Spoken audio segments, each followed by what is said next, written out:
and welcome to the Rupeeting podcast. My name is Ayush Abraham, as you've already met me, and we have our newest recruit at the podcast today, Mr. Shagnik. Yeah, Would you I please introduce yourself? yeah, I am Sagnet. I'm currently at my home because my college is off, and I started interning with Rupeeting a week ago, and lucky enough to start a project on the topic we are going to talk about today. So yeah, why not just get started about it? Yeah, correct. So the topic for today, it's something that we've been mulling over for a while, and we've been wanting to do this, but I think there's no better time than when the results of these companies come out than to cover the topic. So we're talking about the Yeah. QSR industry today, which is quick service restaurants, your McDonald's and your Pizza Huts and your Domino's. Yeah, So yeah, it's a pretty interesting company. If we talk about the scale, how it came back. yeah, I mean, made a comeback and it started pretty early if we talk about quick service restaurants in the Indian scene. yeah. And what so usually when it started, we all remember it started in like 1996, and Indian people used to think as if is that new exotic food item overpriced, no one's gonna buy it. But how they turned the tables, it's that's what's interesting.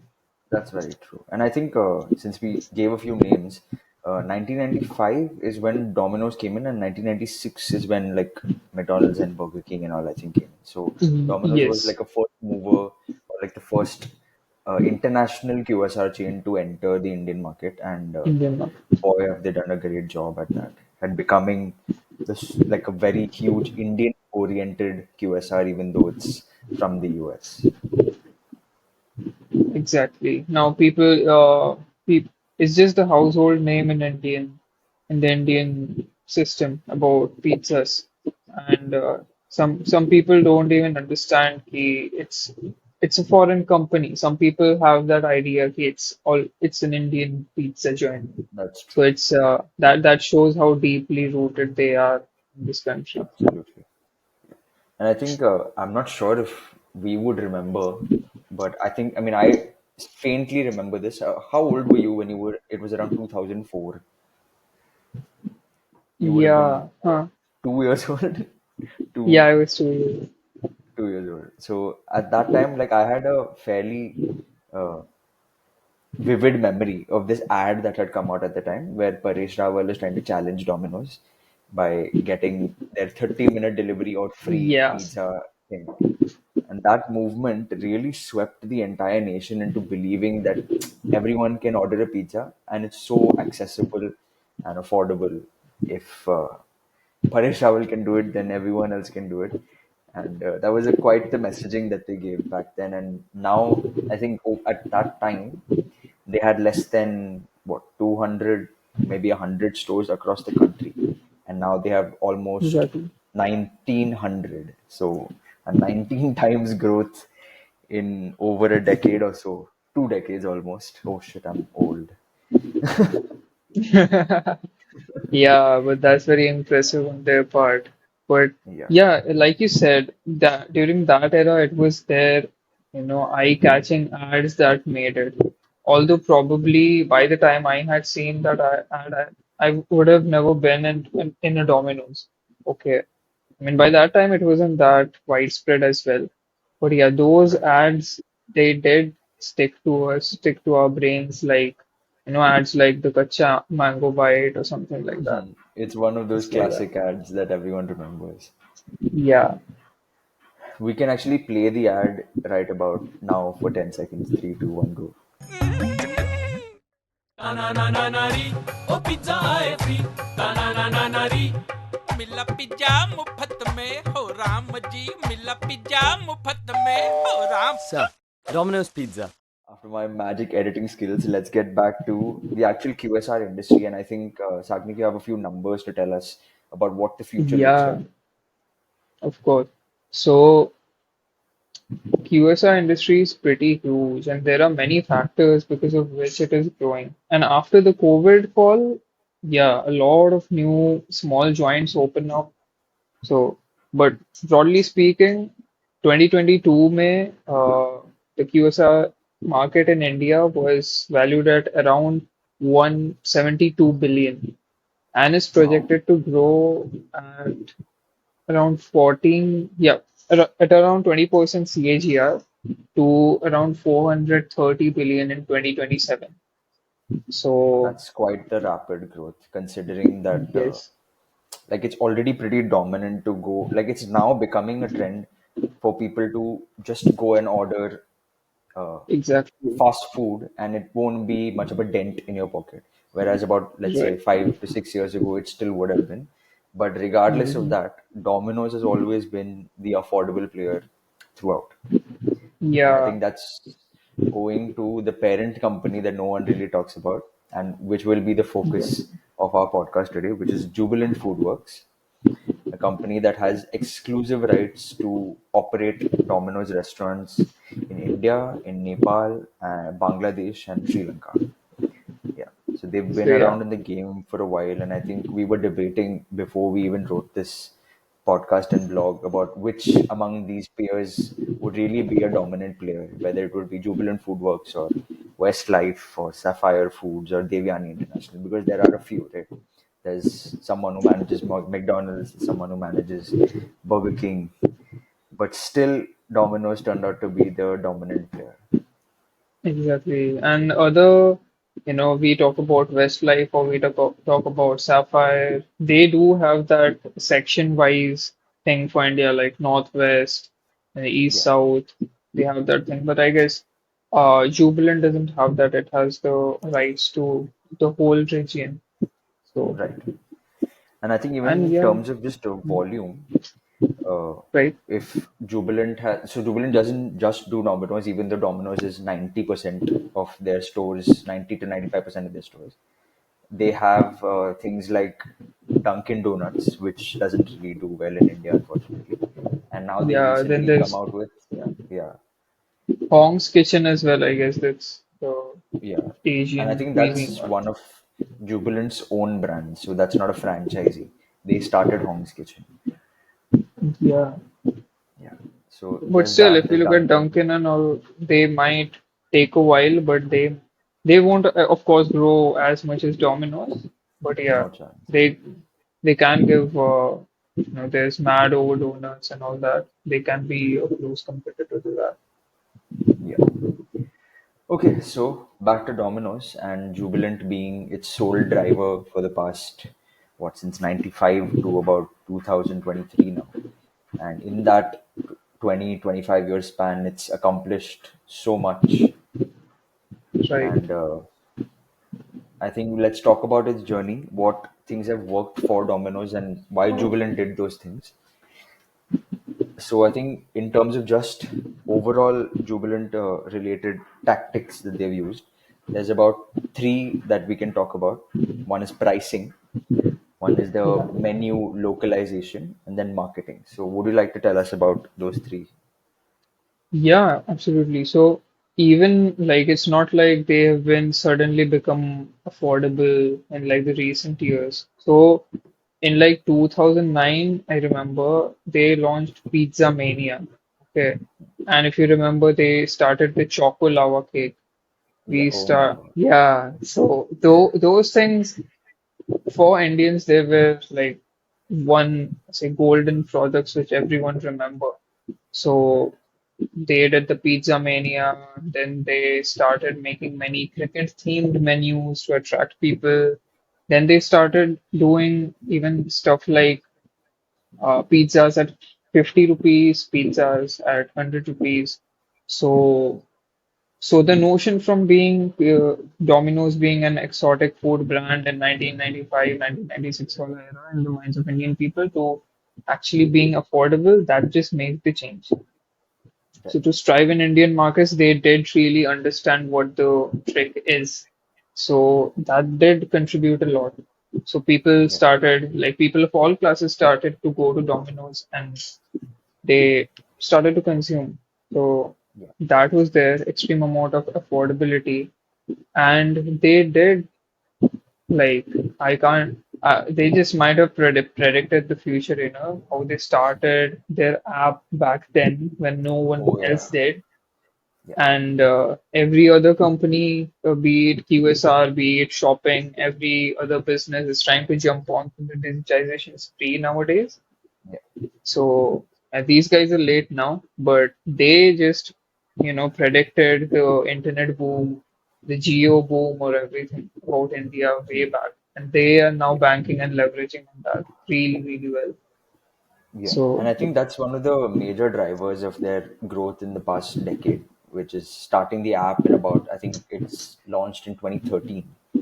yeah, And then since then, they've done like a strategic move with every year that went by, with each CEO that came by. So I think if we break it down, we can really see like a specific strategy that was employed within each 5 year span by each 5 year CEO. For example, I think 2012 to about 2017, which was, I think, Ajay Kaul was the CEO for Jubilant Foodworks at the time. He yeah, did this thing. First of all, so they launched the app, and at the same time, while the app didn't grow at its best during those 5 years, it did grow, I think, from about less than a million app downloads to about 6 million app downloads. उतना ही yeah, increase हुआ था. इतना था. Yeah. But उसके But in बाद, terms of, like the store addition during that particular 5 year span was immense. So I think if we exactly. have some numbers on that, we can give like a, Yeah. So in like financial year 2012, we had about 465 stores. yeah, And that too was impressive for that time. But then exactly. they decided, the management really decided to amp up those numbers, adding around like 100 stores every year, approximately 100 stores every year. Yeah. Although it did take a toll on their margins, but they ended up with around 1,500 stores, 1,200 stores at the end of 2017.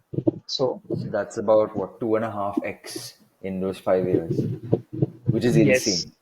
Like no one's been able to accomplish that in the QSR space in India except for Jubilant with Domino's. Yeah, and they're able to sustain that because there is demand. It's not like there's Yeah, just, you know, brainless expansion. exactly. So, And I think even so, there's like a strategy behind where they kept the stores also. So it wasn't just targeting tier one, tier two, tier three, but more like they have this fortressing strategy that they've been employing since day one, oh where yeah, they dominate certain areas within certain cities and make sure that Domino's will be the sole player for pizza delivery in that space. So that 30-minute promise, it'll deliver. The affordability, it delivers, and that stickiness of customers was established since 2012 because of this strategy. So that's pretty crazy. yeah, and but there's this thing happened because of this, you know, rapid expansion of stores. Um, One, because of this rapid expansion, extreme capex investments, their margins did go down, and also because, like you said, the fortressing strategy. Let's say there's a 5 kilometer radius, and back then it used to be a one store thing, and now they have probably like three stores at least. So now there's that metric, right? Same store sales growth. So Yeah, it used to be that that whole region ka sales used to be concentrated on one store, and now it was yeah, split between three stores. That's why right. that metric did go down. So Yeah. that also But I took a think hit. that's just like a numeric thing. Like, even though it may look like Yeah, same store sales are going down, in a macro level, sales are going up eventually. It's just it a is. It momentary is. It's lapse. just a Yeah. split. Yeah.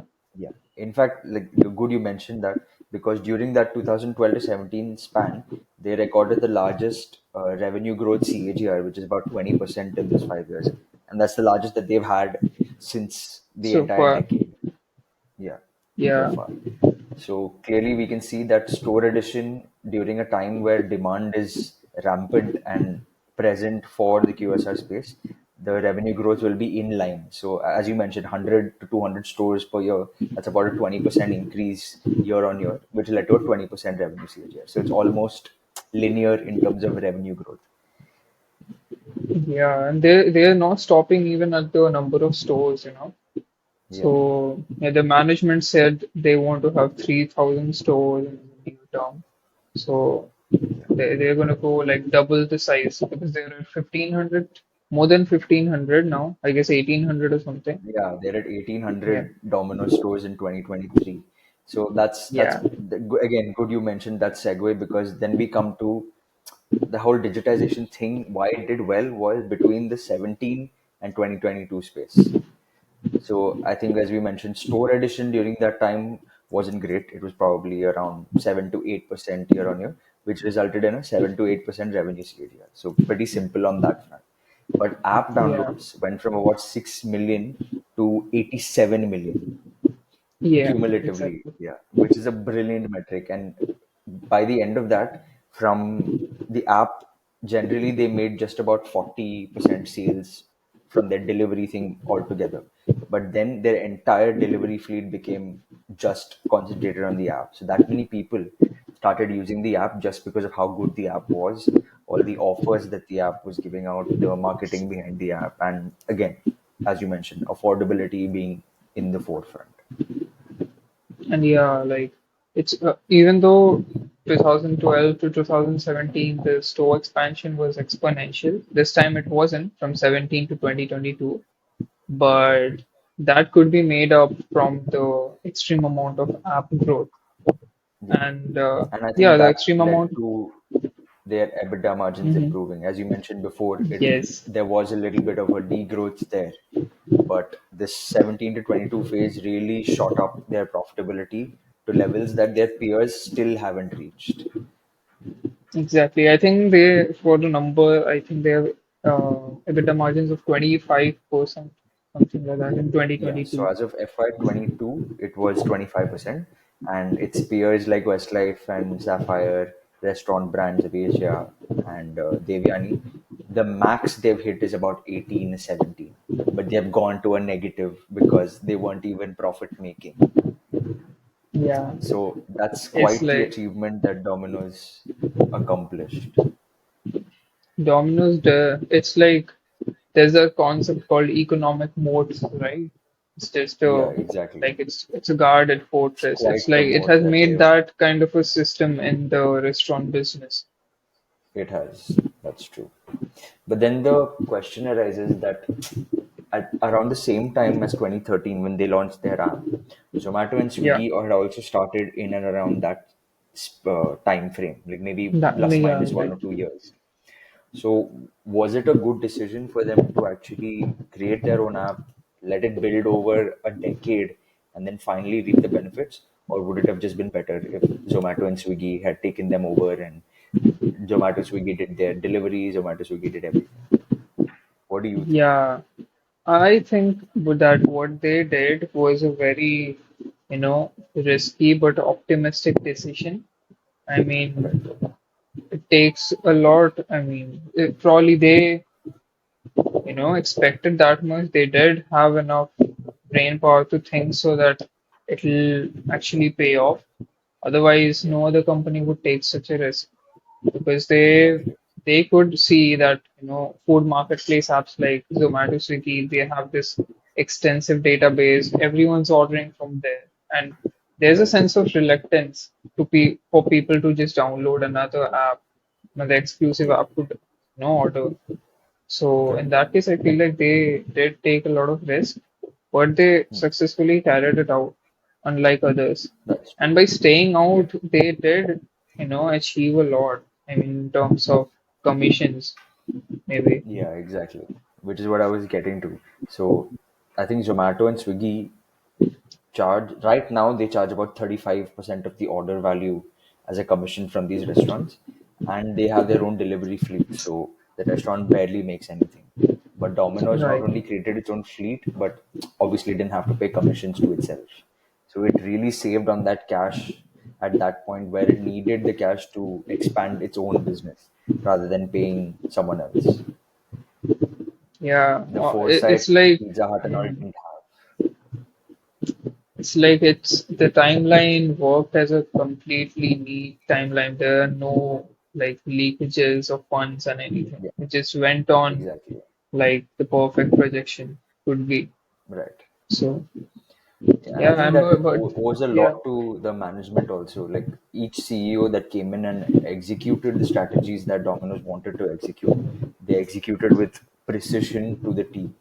Whether it was Ajay Kaul in 12 to 17, or I think Pratik Pota in 17 to 22, and now 20. the newest one being Sameer Khetarpal. He's ex Amazon and stuff like that. So he's a big dude himself. And the next 5 years could also be a pretty interesting time for Jubilant.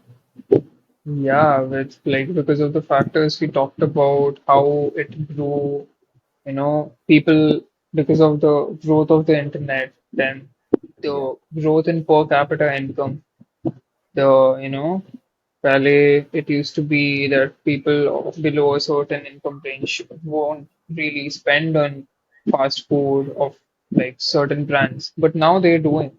Because like right. the economy is growing at like 9.8% CAGR and the incomes are too. So, and the young population, they are actively contributing to this revenue growth for Jubilant. Absolutely.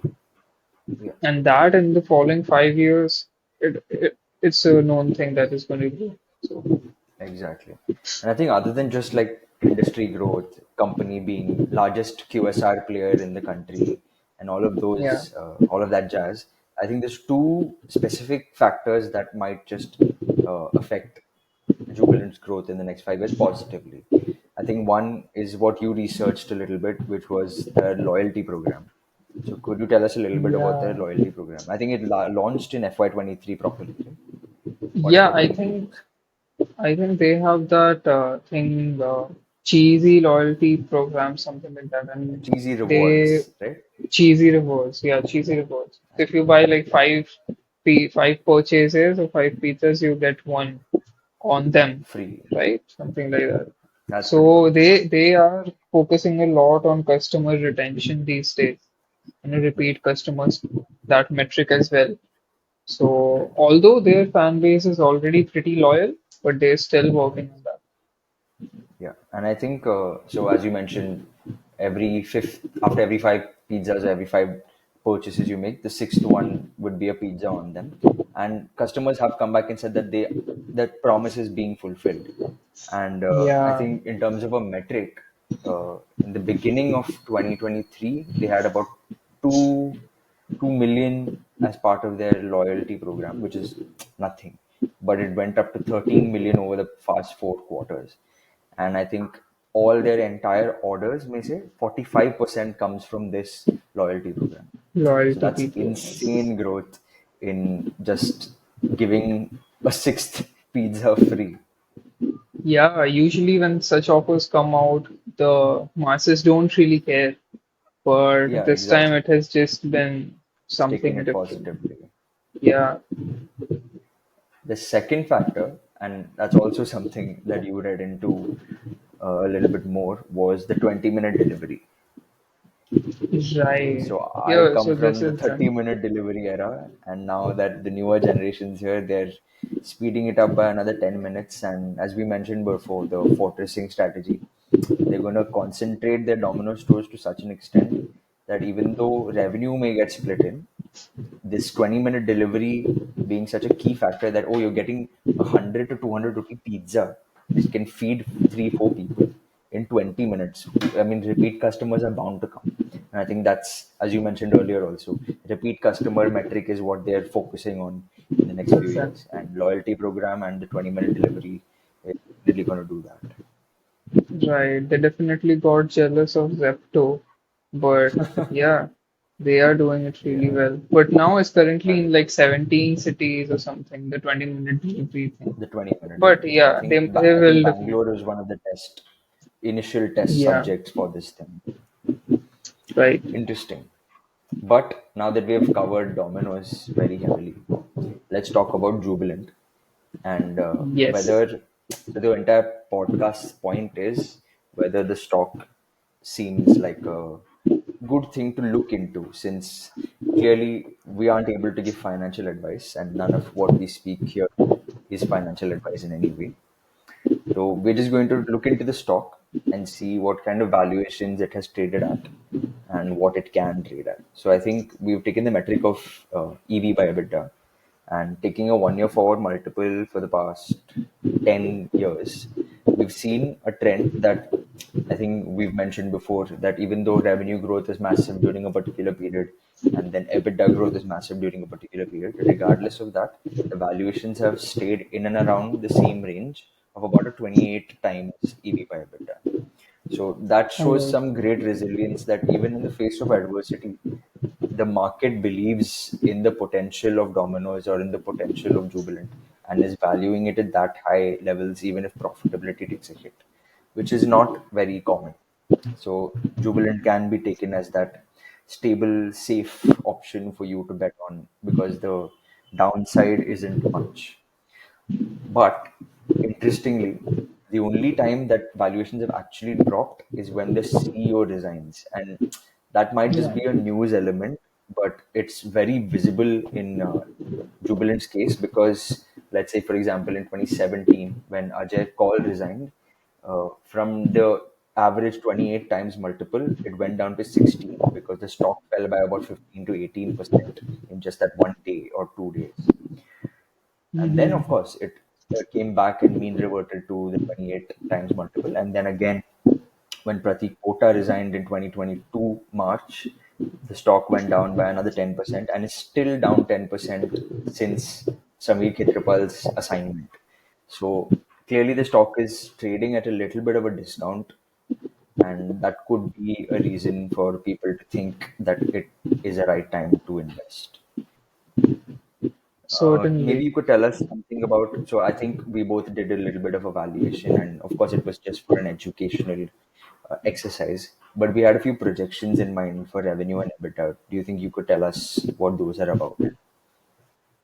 Yeah, so we did the valuation and we are forced to believe that it has the possibility of a 5-year CAGR of 13% in store additions and 11% in revenue, right? And Yeah, for like EBITDA margins, they like they can contract a bit because they might expand. So currently it's at exactly. 22, something like that, and Yeah. they might go to around the 18% range. But yeah, they can have a good CAGR of around 7% in EBITDA, But right? regardless of these numbers, even though they may not look as fancy, they're just estimations on our end, but the valuation might just remain constant or revert back to the 28, which means that there is a little bit of upside left on the table for Jubilant. Yeah, absolutely. Yeah. And I think in recent news, you were talking about something that there was a little bit of a sell off happening in the industry with other players. Could you With tell us other something about that? QSR players, yes, they were. So a lot of most of these I think it's a lot of fund houses and other private equity players, they were doing this a lot um because let's say these guys Burger King, right, they a private equity company had around 40% of their whole shares. So they were planning to exit. A few days back, some other players, Unkabi, the private equity player, was trying to exit, but I don't see why it is. But there is Could be a like because bright I think both the written. companies that you're talking about, one is Westlife and one is Restaurant Brands Yeah, of Asia. So both of right, them are a little more highly valued than the industry average. Like I think Westlife is at about a 70 times EV by EBITDA, or Devyani is at about, they're much higher than Jubilant is valued. So it could right. be just a profit booking exercise, in which case these will be more fairly valued if the price falls, or it's just a deal sort of situation where it's being transferred, in which case the downside would be minimal. But regardless of Yeah, all of that, Jubilant still looks like a better player, not just from uh, market leadership with their Dominoes, but the way they've managed to grow the company, not just physically, but on their balance sheets. Yeah. So as we were talking about Jubilant as a stock being a little bit of a preferred player and might just be a constant stock yeah, with appreciator in your portfolio for the next few years, even though there may not be a lot of downside. So why don't we just wrap it up in a neat bow, Sagnik, and just give our podcast viewers a brief, Yeah. crisp TLDR of the entire podcast?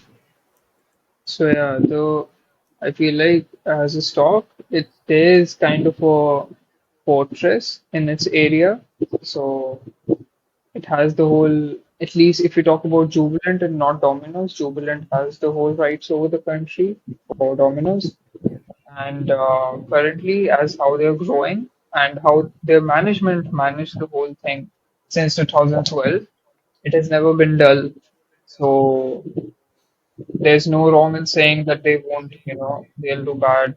They'll do good in the next 5 years or so, like let's say 2027. And I feel like there's still upside available in here. yeah, Yeah. They could still expand their store numbers by a lot because yeah, maybe 2012 to 2017 they did a lot. Then they went to a low phase, but now they can open up a lot again, and the yeah. margins can. I Yeah. think we forgot to completely mention the fact that FY23 recorded the highest amount of store additions that Jubilant has ever done in history, of about 300 Domino stores in the year. And that's also Yeah. the largest number of stores that Domino's globally has added in this year. So Yes, the Domino's record India number. beat the global record. Yeah.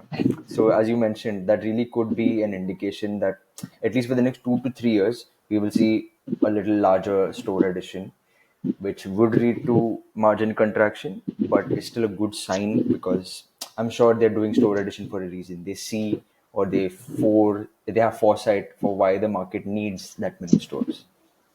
That could be Absolutely, a good yeah. indication. Yeah. Yeah, that coupled with all the economic factors, the internet's free, and how the masses have changed, the tastes Yeah. have changed. So we are looking at a home run for this stock, I feel like. I hope so for all those who hold this company. Yeah, absolutely. Great. That was a good discussion that we had for the first time that we had Sagnik on the podcast. And next week, we'll come to you with yet another interesting topic and a deep dive into why or why not to look into a company. And that's all for today, folks. That's a wrap.